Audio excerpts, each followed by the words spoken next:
Hey, what's up guys and welcome back to Anime King. And today I'm gonna be giving you part 5 of What If Naruto Went Insane with a Powerful Bloodline. Remember to get this one to 100 likes as usual, share this to all of your friends and social media platform, and also guys, go ahead and check out the brand new episode of What If Naruto had the most powerful Sharingan over on Anime King 3. And over on Anime King 2 I post a brand new episode of What If Naruto got his powers from a dying god, so go ahead and check out that and enjoy. And remember, if this is the first time you hear my voice, and you enjoy videos on both Anime King, Anime King 2, Anime King 3, go ahead and click that red subscribe button and become part of the Anime King family. And thank you for all of your help and support. Remember to comment down below and tell me if you're new. I'll be planning talking back to all of you. So yeah, without further ado, let's begin this new episode. Start the intro.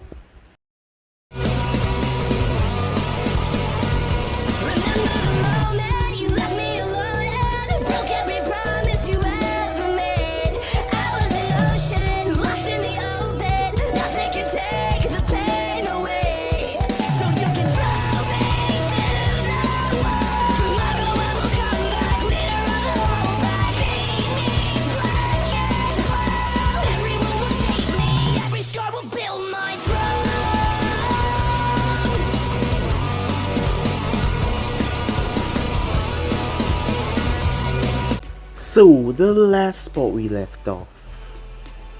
Orochimaru stood in the forest along with Naruto and Kabuto. As it turns out that Naruto had a twin, from all the information Orochimaru was giving him.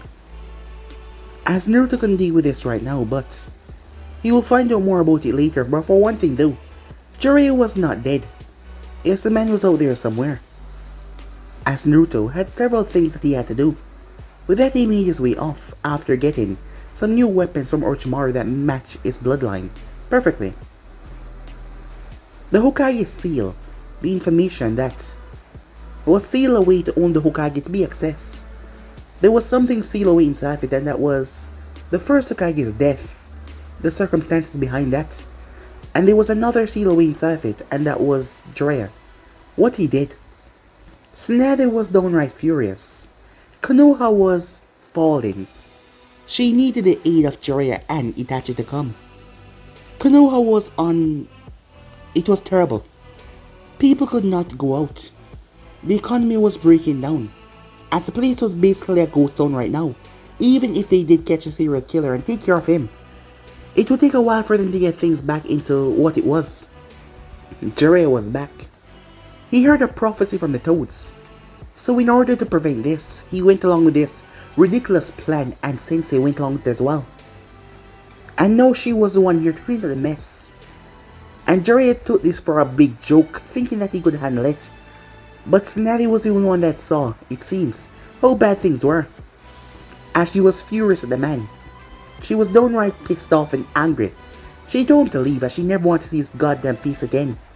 As she turned her sights back towards the window, as she was rather exhausted. Meanwhile, Naruto made his way as he snuck into Hanabi's room. He smirked when the girl woke up as he grabbed her. Hayashi was there when Neji had informed that Miss Hanabi was gone, but it was too late. A recording was left behind as Naruto was on it with Hanabi, as he ended up snapping her kneecap just to show the man that he was not above making her suffer and making him watch. As Naruto gave him a selective rules for the game that they were going to play. Firstly though, Naruto wanted to remove the cage bird seal. He wanted to deactivate it. As Naruto was counting down, otherwise Hayashi would be watching his daughter die. He was forced to do it, as he was forced to give a public statement to his clan. As he walked, as he saw his older daughter Hinata, he told her to go and run and get the hell out of here. He will come and find her, she must hide. So that is what she did after hearing what her father said. As Hayashi informed the branch members that they were now free, things escalated rather quickly. As branch members started to slaughter the main house members. As Naruto knew exactly what would happen, and this was the result. It was pure chaos and death and destruction as a slaughterization started to happen as Hayashi left the place. As he was continuing to follow Naruto to the games that Naruto was playing on him. As it was brought towards the Akimichis. Arriving there, as Naruto was watching the whole thing, the man came in as Choza saw his friend. As he attacked Choza, he was forced to do everything Naruto said. He knocked away and paralyzed Choza's wife, as Naruto could see through the body cam that Choji was still there. As the man was able to paralyze Choza's arms, and he was in his large form as he could not straighten out back because his vessels would burst, as Naruto ordered Hayashi to run after Choji. As Naruto grinned like a madman as he watched the thing and the proceeding play on, as he enjoyed every bit of it. So yeah guys, that's basically as we left off. You guys can switch across and please check it out for yourself. So it's the beginning of this new episode.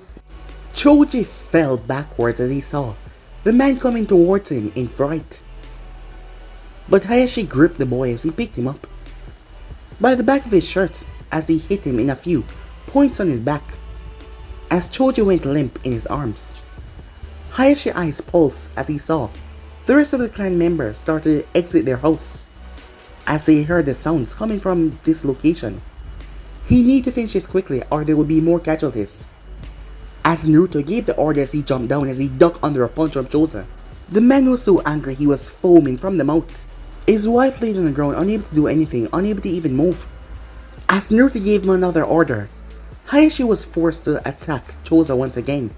Choza was too angry for his own good and he was now moving wild and slow, as Hayashi knocked him back as he dropped into his stance, releasing all the limiters that were in his body, some of which he hasn't opened since he became clan head, as his chakra surged out of him. 8 tetragrams. 361 styles. Choza saw the symbol on the ground and the stance that Hayashi was in.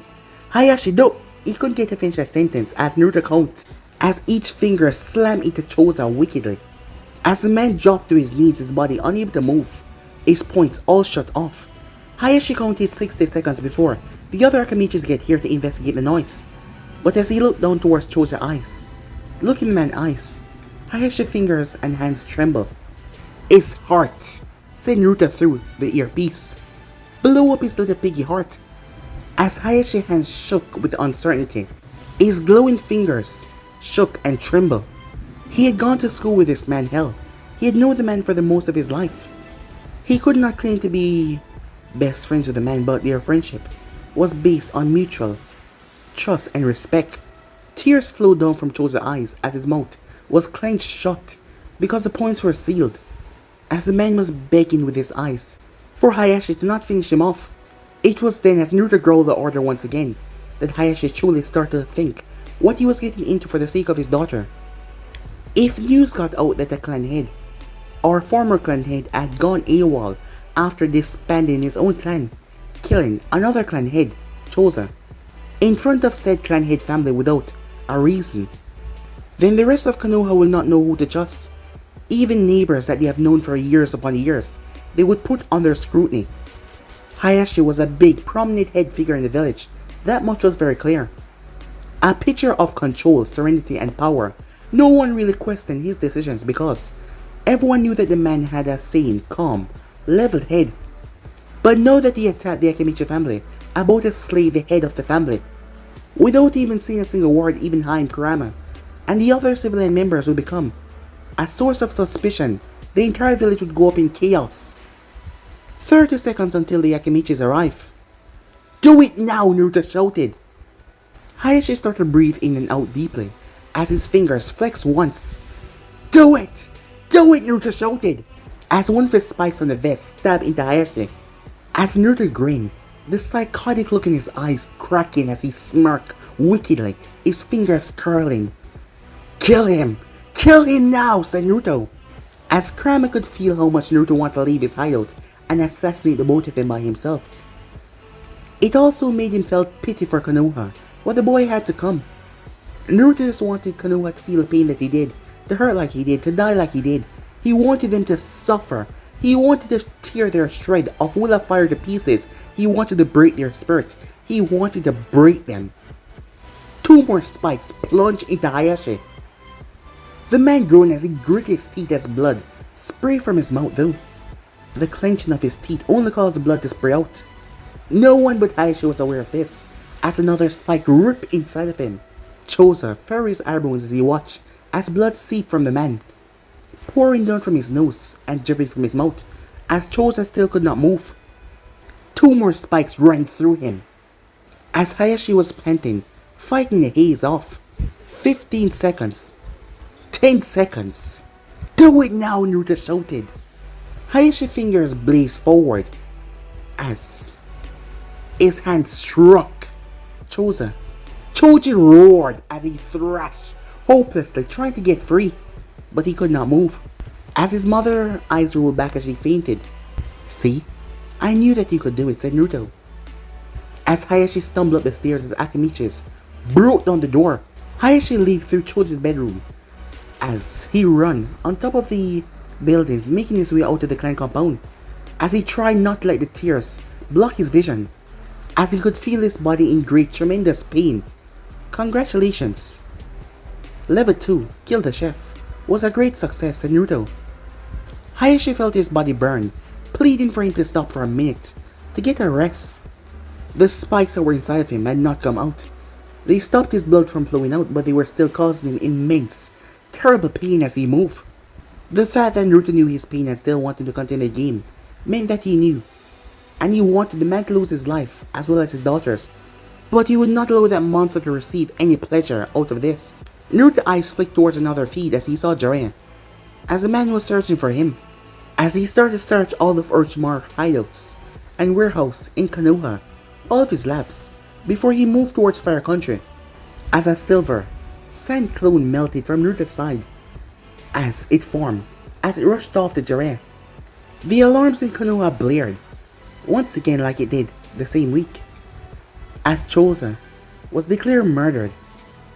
As the news spread far and wide, as Hayashi was named the culprit, rumors that it was Hayashi who was behind all of the recent problems started to spread everywhere, from house to house, as people were still too afraid to leave their houses, still too scared to even step foot outside, afraid of the Phantom. Snazzy did not believe one bit that Hayashi was a Phantom, as she believed that Naruto was somehow using the man and manipulating him, as she was forced to send out ninjas to search for him. All of the crimes could be pinned on Hayashi's head, and the fear in the people would be reduced once again, and life could be returned back to normal while she and her ninjas could search for the real Phantom. But anyone that knew Hayashi knew that he was nothing but a mere puppet to the Phantom, the real one. He had gathered so much respect and admiration for them to just throw away. But the civilians were a lot different. It was just like Naruto all over again. They blamed Hayashi for something that could not truly be his fault, and they did not even give him a room or a chance to defend himself. It was just like Naruto. The next level of the game was not really hard, but the simple fact that Hayashi was no wanted man made it so much more difficult. Level 3 is called No Food for the Wicked. It is as simple as the first mission, said Naruto. Wait, no, it's even simpler. All you have to do is, as Naruto paused, he smiled, exposing his gleaming white teeth. Go to the Konoha rice farm and set it on fire, and pour mercury in the Konoha fishery. Don't worry about the liquid or anything. It's all sealed in the vest. The only problem for you is the guards around the farm, and the ninjas out for your blood. Kill, maim, pity anyone that opposes you. I don't really mind. Good luck. As Naruto took off his headset and went outside to meet Jiraiya, as his clone had brought him here for him. As Hanabi was nowhere to be seen, but he knew where she was, inside the hideout. Hayashi on the other hand immediately knew what the problem was. The Konoha rice farm was on the east of the village, and the fish farm was on the west of the village. Not exactly in the village, they had to move towards the borders of Konoha. Both of them were now highly protected by a force of at least 20 regular Jonins and supervised by at least one Anvu. The fastest way through either was to run right through the village, and that would just tax his weakened body already, and there was already a sizable amount of ninjas after him already. The rice and fish farms was a large, important source of food for the village. He had to slap himself to get the sleep out of his eyes as he moved, going to the closest farm, He was gonna be in for the fight of his life, but a good father would do anything to protect his family. Meanwhile, Jiraiya followed all the signals that the clone had left. Time skip, illusions, were a tricky thing. This was what Jiraiya thought as he stopped at the gate at the abandoned Uchiha compound. He went on his right knee as he placed both palms on the ground, closing his eyes in concentration. He smirked when he felt a small pulse of the Kyuubi's chakra, as it could barely be sensed. As he stepped inside the clan, the gate was already ripped off. As he saw the clan ripple a bit, as he could even sense the kid's chakra laced in the illusions. He was never really that good at genjutsu, rather it was a snake stage that was rather adapt to the subtle art of genjutsu. But he could pride himself on knowing how to nullify up to low rank S-rank genjutsu. As he found the tag as he tore it up, the genjutsu rippled away. With each tag that he removed, his confidence grew. If this is the brat causing so much trouble for Konoha, then he might not be as clever as Jiraiya paused. As he heard talking, it was then that he looked up. What the hell? As he saw ninjas, Uchihas exactly moving around. The buildings were restored. People were talking, kids were running around, playfully and talking. What the hell? Jiraiya raised his arms. Release! But it did not work. A few Uchiha turned towards him as they laughed, before they went about what they were doing. No, no, no, no. This isn't real. This is an illusion. A genjutsu. They're all dead, he said. Light laughter could be heard, coming from above, until it was right behind him as he swung. But there was no one behind him. As the Uchihas brushed past him, some of them sent him rude looks for not getting out of the way as they walked on. Jiraiya touched his shoulder. They touched him. 5 children ran around him. As he felt his clothes move from the wind that they picked up when they moved around him, he stepped back. This is all in my head. It's all fake. This is an illusion. A trick. As he spun around, I gotta snap out of it as he pinched his cheek hard, as he yelled in pain. But the Uchihas were still around him as he went about their daily life. This time the gates of the clan was locked and in perfect condition as it was being guarded by at least 10 Uchiha Chunins. As he heard the laughter once again, he spun as his fist passed through the air. What really is real or fake, Jiraiya? The projection of the voice spread all around him. Jiraiya's eyes snapped up as he finally saw him. A teen with spiky, shaggy, blonde hair.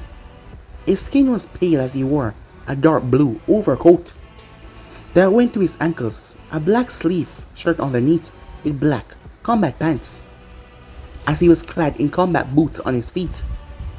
The overcoat was open, his hands were in his pockets, as Jiraiya could see the kunais and the shurikens. The blonde was standing straight, his eyes curved up into a smile. So was his lip. As Jiraiya started to push past a crowd of Uchihas that got a lot in seconds, moving towards the holder of the Kyuubi. Genjutsu is truly a remarkable thing, but is this an illusion? The voice of Naruto came calm and so soft. A Uchiha passed in front of Naruto and he vanished. Jiraiya cursed as he looked around.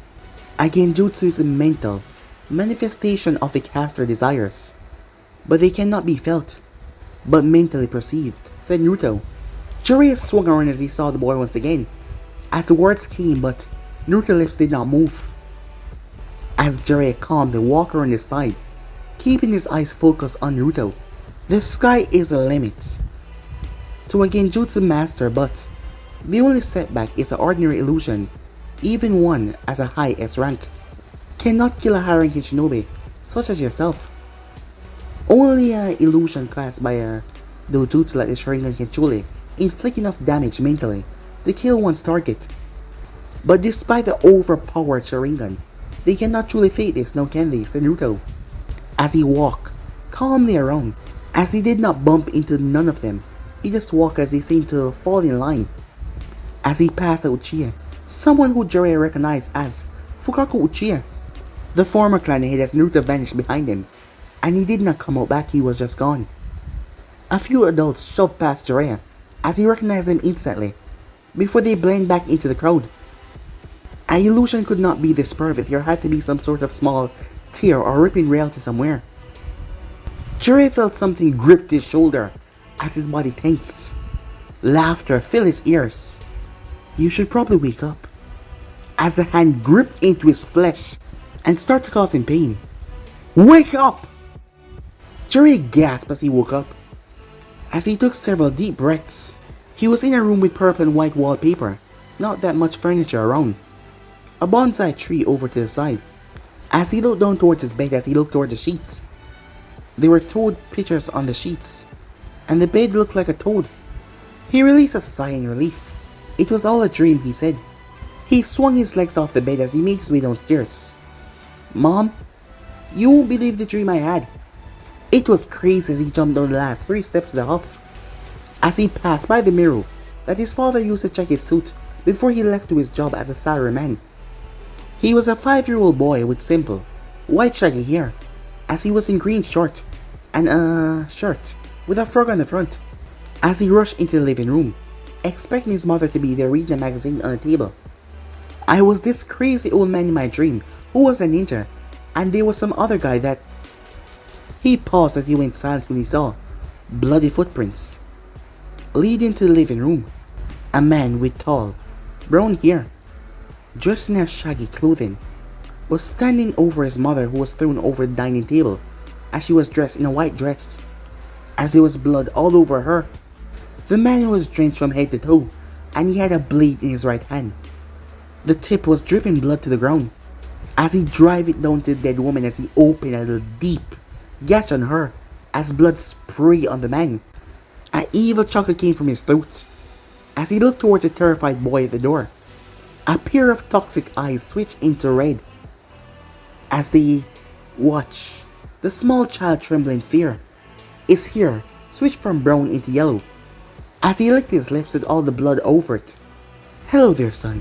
No, this was not his father. As Jiraiya backed away, this was not his father.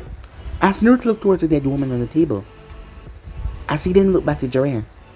"How did you sleep?" he asked, with a pleasant smile. Jiraiya ran, but the man threw the kitchen knife as it stabbed into him as he screamed. He was falling. He was falling so deep. Pitch black darkness rushed into him as he screamed. The Sani, now adult again, yelled in pain and agony as he fell through nothing but agonizing darkness. Dark red light flashed around him as he heard children singing and dancing as he curled up into a ball. As it became so repetitive and loud and loud and loud, as he kept on saying words over and over again, unnatural words that his mind could not form. "What's this?" The voice of Naruto echoed around. "Are these repressed memories?" Jiraiya saw his father enter the room at night with a belt. He remembered screaming for mercy and begging for forgiveness as his father lashed out on him, releasing all of his pent-up anger and rage. After the 30 minutes of street torture, he started to cry for his mother, as he was kicked right in the face as he fell down to the ground. As he saw his mother at the door, as she was just standing there, he dropped into an abyss of darkness once again, as he slammed into a metal chair, his arms pinned down towards his legs, as his neck was also pinned down as well, as he was brought upwards, as Naruto was standing there, just hovering, with a psychotic grin on his face. Everything else was a thick abyss of darkness, as he started to float around Jiraiya, calmly. Jiraiya of the Sannin claimed to be an orphan from birth, but he was actually the product of an abusive home, as he held out his hand as a binder appeared in his palm. His father lost his job and has been unemployed for 3 straight years.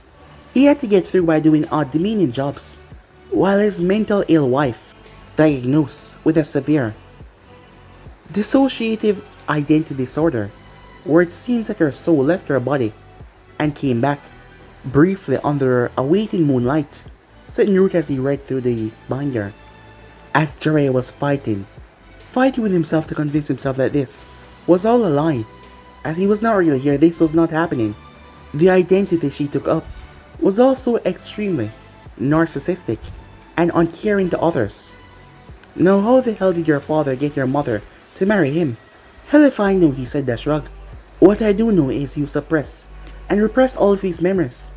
But they do find a way to influence you," said Naruto, as he tapped Jiraiya on the forehead. Jiraiya's eyes were forced open as he could not close them anymore, as Naruto stepped into the darkness, away from the spotlight. As Jiraiya watches the brown-haired man step into the light, with the knife in his hand, Jiraiya started to scream. "Remember what you did to that woman from the Hidden Rain, son." No, I didn't do anything, Dad. I swear, I didn't do anything. I didn't do anything bad, I promise, he pleaded with his father. Let's see if I remember correctly. You kidnapped her from her family at the peak of the war and beat her up with your bare hands. Is that correct? Jiraiya tried to break free. No, I don't remember doing anything. I didn't do anything, he said. Really? As a scream could be heard. You don't remember that scream? How cold of you, Jiraiya. I didn't do anything, the man roared out. Jiraiya felt hands dig into his skull as his mouth dropped open. Sealed away memories, said Naruto. The third thought it would be a good idea if he helped seal away all the bad memories, to repress them into non-existence, to help you get over your pain. Such naivete should only be for little children, not a man like you, said Naruto. Stop, said Jiraiya as Naruto's fingers grew red. Please, don't do this, he said. You start to seal away your memories yourself, as a habit. Am I right, said Naruto, ignoring the man begging. As his father had vanished, but Jiraiya did not notice that. It all started when he joined the academy, and started to have random bursts of violence. Assuming that beating up children to the point close to death was a good thing, and not a bad thing. Well, his father did that to him, and his mother just stood there and watched. His father did this every time the moon came up, and always with his wife in the room. They live in the red light district. The screams went unheard because the neighbors did not care. The third Hokage sealed away those negative memories, as he could see the potential Jiraiya had as a shinobi. It worked for a while, but he still needed regular supervision. That is why he was taken up as a student by the third. After committing a heinous crime, Jiraiya would hide the evidence, like the master spy he was, and seal away the memory of ever committing it. The only person who knew of his guilt was the third, but the man chose to stay quiet, hoping and praying that one day a student might find peace. As Naruto rolled his eyes, Orochimaru, when they were still children, discovered the sadistic, torturing side of his happy-go-lucky teammate, as he stays silent as well, more out of entertainment, to see how wicked Jiraiya could be in his psychotic state. As Naruto was entertained as well. Most people took drugs and alcohol to get their high, but Jiraiya did heinous crimes then. He erased the memories like it never happened. For someone who called himself a super pervert, he did not do that much perverted things. Yes, he peep and all that, but he got his kick from torturing and murdering. Any sexual act he made towards Navi and any other female was just a way to throw any suspicions off of him. No one suspected a clone after all. This clone was the happy face, but a rather sick, twisted mind. Well, that was nothing close to how twisted Naruto was, but Naruto did give him some credit, as he used the magnetic force around Jiraiya to whip and snap through all of the memory seals, forcing them open. All 762 of them. As Jiraiya stopped struggling, his eyes glazed over with white spiritual chakra, his hands curled into fists. Before he laughed, he burst out laughing. There we go, said Naruto, as he stopped laughing as all of his murders, tortures, flooded through his mind like a tsunami. Tears of blood slickered on his eyes as his mouth creaked into a smile as he laughed psychotically. As Naruto, using his spiritual chakra pull, a switch in the man's brain, blood started to leak out of his ears and mouth, as his victims all turned on him. As Naruto had left his head, as all the people that he had tortured, maimed, and killed turned towards him as they started to beat the living hell out of him. They rained down on him without mercy, but yet still, the man laughed, a trembling sound that came from his lips. More and more tears pooled from his eyes, as he could not stop it. He could not stop laughing as he wished something or someone would just end this pathetic misery by now. End his life. He was begging for the sweet relief of death. All those people, undeserving, as they beat him, the pain was agonizing. The pain was torture, but yet he could not stop laughing, and the tears pooled out hard. Unexpectedly, All of the noise just stopped. His breath was running low as he was heaving and wheezing. I can't believe you did that, Jiraiya. As the man focused, Haim, he said, as Nelly stood there. All those people, poor families, you monster. He looked over, wheezing. Kushina, no, you're a scum. That's what you are. Sakumo? No, I filthy street rat. I knew that you weren't to be trusted. The spiritual, Kyuubi chakra infecting his brain was doing all the damage. No, said Jiraiya, no. As everyone started to show up, Yamabunta, the elders, Hiruzen, Kurama, Haim, dozens of people that were close to the men, Minato, everyone, scum, traitor, defiler, murderer, monster, demon.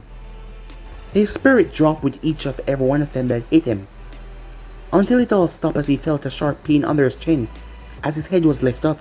Kurama grinned at the dying man as his tails wigged behind him, leaving behind a trail of smoke and fire as they moved in a calm motion.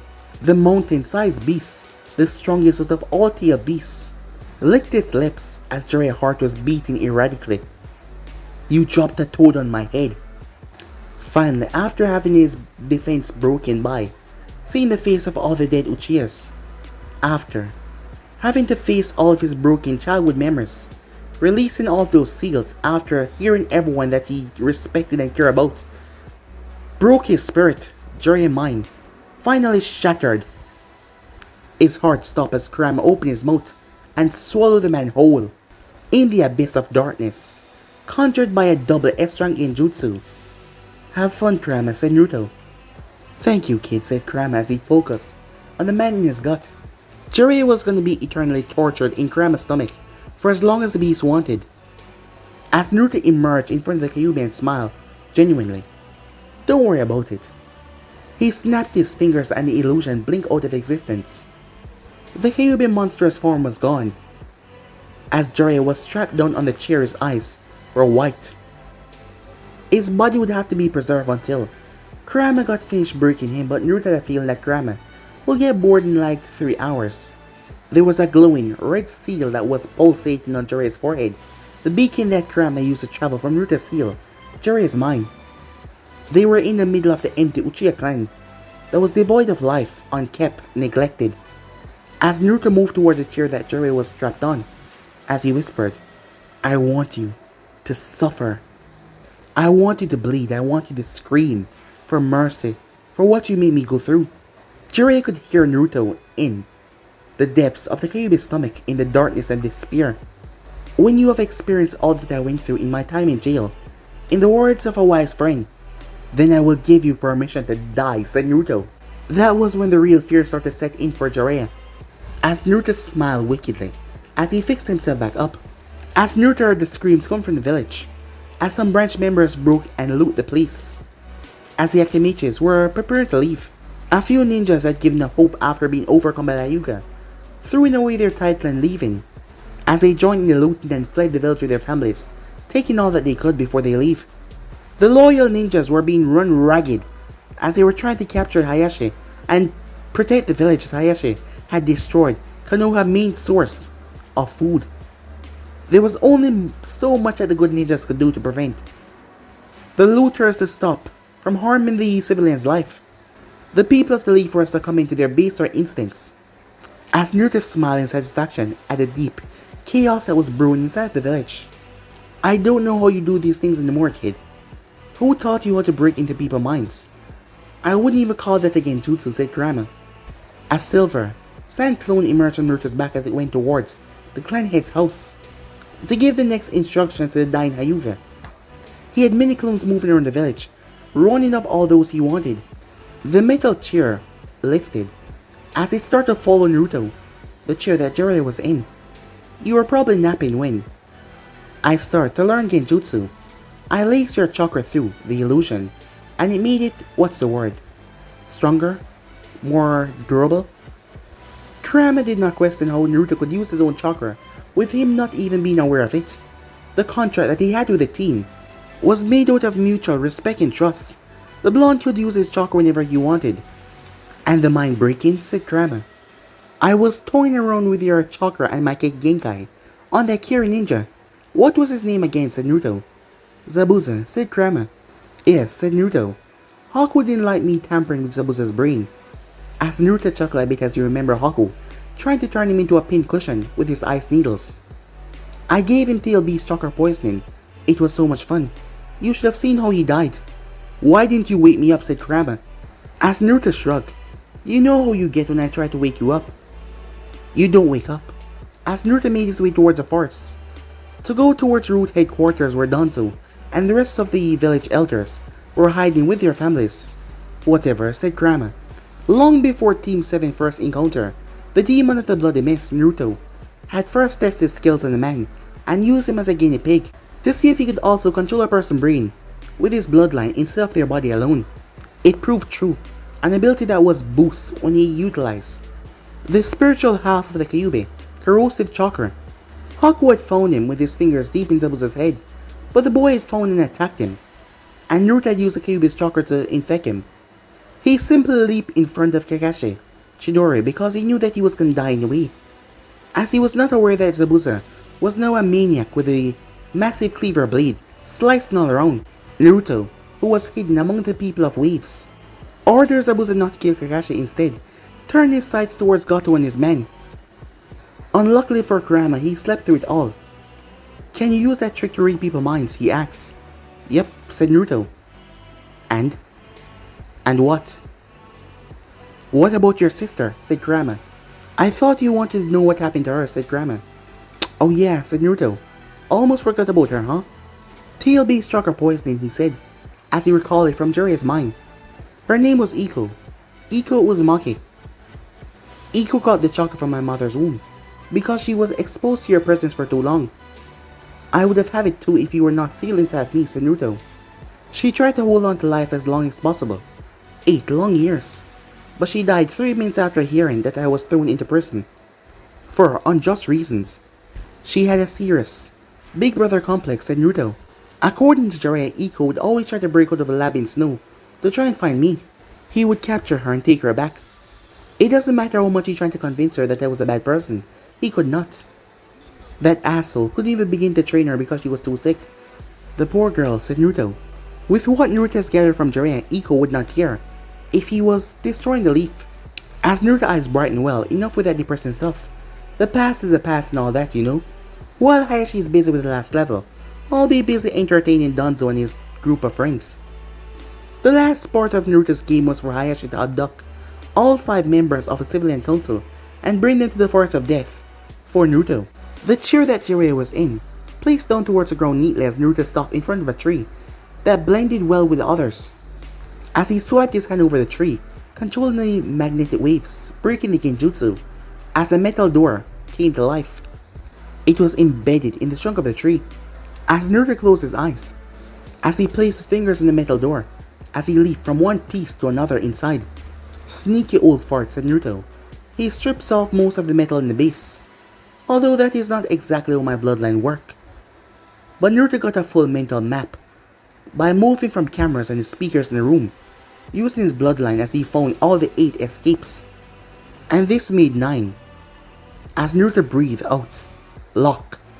The locks on the metal doors that they could use for escape shut as a hazy blue chakra faded over them. Naruto's chakra alone was poisonous to the touch. Orochimaru had asked for a sample, and Naruto gave him some of it, due to their alliance, the trust that they have. There was nothing that Orochimaru could use to contain the boy's chakra, so he had to make Naruto take it back until he found something. As Orochimaru told him that his chakra was so cold that it burned. It could be a result of the potent hate that he had developed towards Konoha, or it could be a lifetime of the fox chakra mixing with his. But it gave him basically another bloodline: fire, water, air affinity. It would explain why Shikaku was coughing up smoke after Naruto hit him, but there were spiderwebs of ice in his chest, so the medics could not heal the man. The fox dreaded to see what would happen if Naruto did not hold back against the opponent. That day he would become a true monster. The toxic heat from the Kyuubi's red, corrosive chakra and Naruto blue, freezing chakra was gonna be a chaotic blend. Kurama prayed that one day he would be a witness to that carnage. As Naruto whispered, magnetic, silver release, chains. Release lesser guardians of the magnetic phantom. From the mist over the doors came 8 cold blue fox with 6 waving tails behind them. They placed themselves in front of the doors, waiting for anyone to try to escape. It was a measure he set up just in case anyone discovered how to counter his chakra and try to flee the base. The 6-tailed demonic kitsune that Naruto had created were creatures made completely out of magnetic forces, given physical bodies due to a small amount of its chakra. Any physical damage or short kill their victims due to the properties that your body was made up of. As Naruto made a clone to stand outside to control each of the puppets. As Naruto pulled the metal door open with ease. As he placed on his headset, testing, 1, 2. Is this thing on? He smirked when he heard his voice echo from inside, knowing that Danzo and the 2 elders were hearing him, as well as a swarm of root ninjas. The 2 grandchildren of Homura and Kaoru also heard the voices as Danzo emerged, as well as the 2 elders, as they looked through the long hall. Kaoru and Homura's face were twisted in nothing but fear and anxiety hearing that voice. The root ninjas usher the other 2 elders and their children to the main room where Danzo was. All of the root ninjas were here as Danzo had recalled all of them since Shigaku was killed and Chibi as well, as Mogi and Udon were found, and they were led here by some guards. I'm sure that you all know who I am by now, but to make sure there is no confusion, let me introduce myself. My name is Naruto, he says. He stood in front of the wide metal door that he had opened. His name shot fear through the 2 elders. Danzo squeezed the tip of his cane even harder.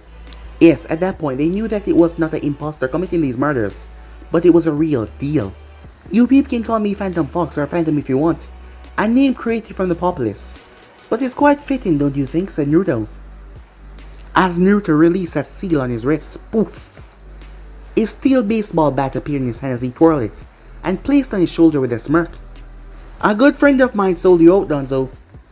He saw an alliance with me was a million times better than what he had with you, and he gave me all the information that I need to find your base, and also a carefully documented list of all your darker deeds. These documents have been copied and sent to every hidden village that you have infected. Kiri, Kumo, the stone, Spring Country, Taki, the rain, the sand, the grass. The list goes on, man. For a whole year you're sure active, aren't you, Danzo? Quick news flash for you, Danzo, as Danzo wondered why Naruto was directly speaking to him. Most of the people that you pissed off were Leaf allies, and the rest were Leaf haters. The allies have severed ties with Konoha, and the haters are demanding for your head. Within a week there will be a full-scale invasion from all sides. As Naruto giggled, penetrated from all sides, he said, Anyway, Danzo, you're really screwed, but I can help you. Currently, the Hokage is leading a small team in a manhunt for you. She can't afford to have people attacking her village while it's in this pathetic state. All of the exits in her base are blocked off. Check if you want. But still only I can help you. You know that I can help you to all escape. As Naruto licked his lips before he continued. Like I said, all of the exits are blocked, but if you want to try, go ahead, said Naruto. Try to escape. Danzo sent out his route to confirm. 4 minutes later, less than half of those that he sent came back alive. Good, before I lead the Hokage away, my condition is that you send Mogi and Udon to the exit in Tensuka Town. Don't worry, my guardian there will not harm them, he assured them, but that did not change their fears. If they're not there in the next 5 minutes, I will come down there myself and take them. Danzo turned his head towards the 2 children. The 2 elders glared at him. No, Homura said. We can't trust him. Kaoru piped up, pushing both Mogi and Udon behind her as Danzo narrowed his eyes at the 2 young ones. The Black Ops starters are on the 2. Yes, Naruto has a vendetta against all of us, both the village and the council as a whole. He is going to kill them. No, he's gonna kill us all regardless, unless we hand them over. If we plant a bomb on either of them, or no, Homura said in anger. You will do no such thing. You too. I'm afraid don't have a say in this, said Danzo. They are our family. Of course we have a say in this, said Kaoru. If there's even a fraction of a chance for me to live another day, I will take it even if I have to go right through you, said Danzo. Can't you see what that monster is doing? He's tearing us apart. He's making us fight each other, Homura said, yelling at his old friend. Are you going to allow that child to win? What happened to not being afraid of him? I've heard enough, Donzo said. Time is wasting. Give them to me. Now. But guys, be and subscribe right here. If you want to see next part and do, like, subscribe, comment down below, and turn on that bell notifications they posted. Remember, share to all of your friends in social media platform. And also guys, go ahead and check out the brand new episode of What If Naruto Had the Most Powerful Sharingan over in Anime King 3. And yes guys, again also go ahead and check out the brand new episode over in Anime King 2 of What If Naruto receives his abilities from a dying god, and enjoy that. And remember, for new and this is the first time you hear my voice, yes, I do have 3 channels, Anime King, Anime King 2, and Anime King 3, which I post What If on every single day for you guys to enjoy. So go ahead and click that red subscribe button, become a part of the Anime King family, and thank you for all of your help and your support. Remember to comment down below and tell me if you're new. I'll be replying talking back to all of you. So yeah, without further ado, so we get the hell out of here. See you guys soon. Peace.